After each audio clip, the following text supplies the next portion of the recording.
Uma pequena porcentagem? Não são todos. Porque antigamente todo mundo saía com vacina. Hoje não é bem assim. Então, é uma pequena porcentagem desses pacientes que a gente vê. Ele vai melhorar com a vacina? Porque senão daqui a pouco você está tomando. E não chama-se vacina. Porque vacina você aplica para quê? Para criar anticorpo. Esse paciente já tem muito anticorpo. Então, a gente vai fazer uma terapia imunológica bloqueando esses anticorpos dele. E com o tempo, eu sou um paciente que tinha rinite grave, um asma intermitente, fiz imunoterapia e hoje eu estou, entre aspas, curado. Por que a gente não fala que não tem cura? Porque se eu fizer um teste alérgico até em mim, vai dar positivo. Se eu pedir aquelas imunoglobulinas no sangue, as minhas vão estar aumentadas. Então, isso não justifica a cura. E ainda, a gente, a qualquer momento, quando eu tenho uma virose mais importante, uma gripe, a minha virose é um pouquinho pior do que um paciente que não tem alergia. Entendi. Então, a gente controla, com as vacinas, a gente controla. Eu acho que mais de 80% desses pacientes não usam nem medicação depois. Então, isso é um efeito, vamos dizer assim, importante, principalmente na qualidade de vida desse paciente e na qualidade econômica. Porque toda hora você gastando dinheiro com remédio também não é fácil. Nossa, é verdade. Só para a gente concluir, doutor, a gente não falou sobre alergia alimentar. A Mônica daqui a pouco vai falar dos alimentos que a gente pode explicar um pouco sobre os alimentos para a gente entender.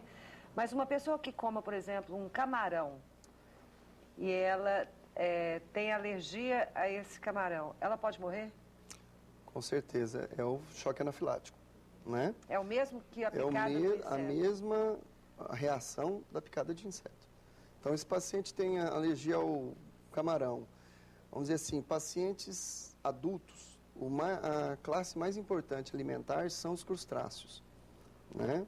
Aí as crianças iniciam com leite, depois vem ovo, trigo, soja, né? E qual o mais importante? O leite. E os outros são bem longe. Então, eu tenho bastante paciente que tem anafilaxia também com leite. Eu tenho paciente, se alguém tomar um copo com leite e beijar a criança, ela entra em choque. Ela faz isso. Né? Então, é uma coisa que o corpo reage muito. Pois é, e isso acontece demais, é muito frequente. É muito frequente. Eu já ouvi falar demais de mães desesperadas, trocando o leite do bebê e demorando a acertar. Isso, a causa do desespero é até essa, porque elas demoram a acertar no leite da criança. Mas aí, a criança nasce. Ela não, por exemplo, ela tem o leite materno, finalizou ali a fase do leite materno, ela entra em contato com o leite de vaca. A partir de um certo tempo, que se vai, pelo que eu entendi, pelo que você falou, a partir só de um certo tempo que ela esteja tomando leite de vaca, é que a alergia vai se manifestar. Exatamente. De que forma? Então, a alergia alimentar, ela tem várias formas. Só colocando um parênteses em relação à fragilidade e o estresse de uma mãe.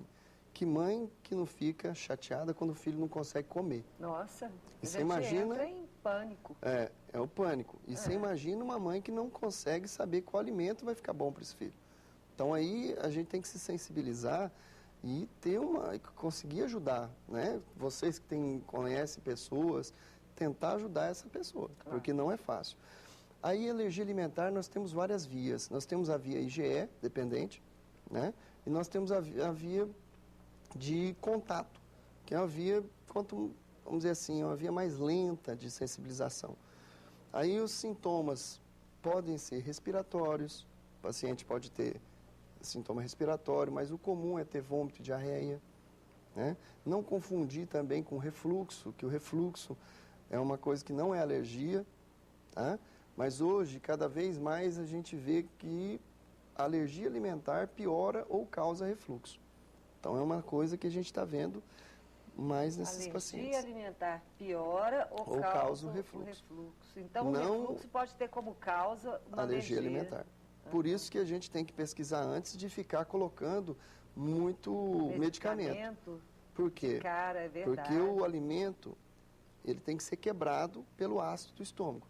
Se a gente está diminuindo o ácido do estômago, a gente tem uma menor quebra desse alimento E assim o paciente vai se sensibilizar cada vez mais. Então, mãe, se você está nessa situação, de repente, vale aí uma consulta com um alergista, com um imunologista, para saber como você pode controlar isso. E te dar uma luz, te dar uma direção, porque realmente é muito difícil. Até você acertar, você bate muito com a cara na parede, né? Exatamente, não é fácil. Doutor, muito obrigada pela sua participação, adorei. Adorei. Seja sempre bem-vindo aqui. Também adorei, foi um prazer.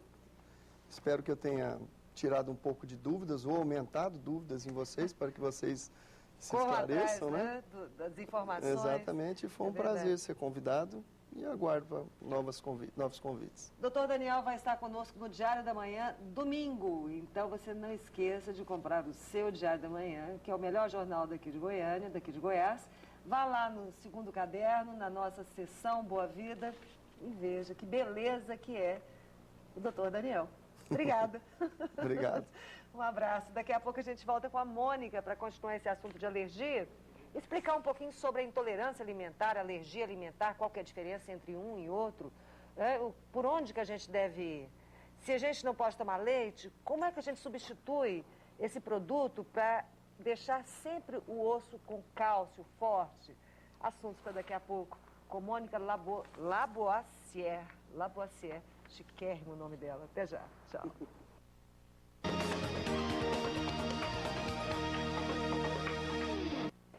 O programa Boa Vida está de volta, são 8h38 e agora eu recebo Mônica Laboassier. Ela é nutricionista, é Laboassier que a gente fala? Laboassier.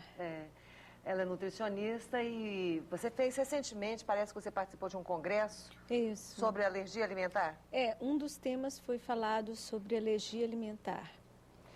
Então, os campeões dos alimentos que provocam alergia alimentar, vamos falar, o leite de vaca. Soja. Leite de soja? Soja. É mesmo. Ovo. Peixe. Crustáceos, né? De modo geral, os crustáceos. Amendoim. São os mais. E o trigo. E o trigo. O trigo.